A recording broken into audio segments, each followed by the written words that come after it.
Just like in a team, the only thing that matters is the actual output, the fundamentals of your team. Whether you get immediate benefit from that in terms of price from an investment standpoint, that's less of a concern than building a strong portfolio that has those strong fundamentals. And I will not add a company to the portfolio unless unless it's accretive to those metrics that I measure in terms of financial stability, in terms of balance sheet strength, in terms of upward trajectory, strong margins, growing, expanding margins. What about a company that meets all those, but it's a company that has a horrific reputation?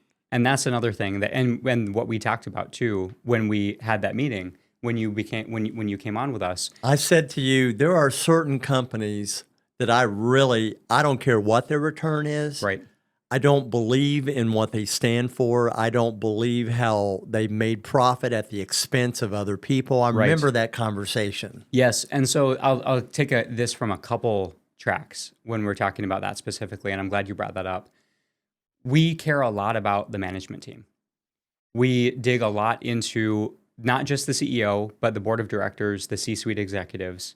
Are they people who, as best we can tell, are admired within their company, have high integrity, have longevity, have been there for a long time, and have skin in the game? And skin in the game, you may be surprised that there are a lot of publicly traded companies where all they have are managers that take a paycheck and stock options, but as soon as those stock options vest, they're out, they sell. They have very little of their personal financial net worth actually exposed to the long-term value generation, creation of the company, and therefore their incentives are misaligned. They care much more about the next quarterly result than they do about 5 or 10 years from now. Now, me as a long-term fundamental portfolio manager investor, I care way more about 5 and 10 years from now because ideally I would like to hold companies that I invest in forever. I care very little about the next quarter.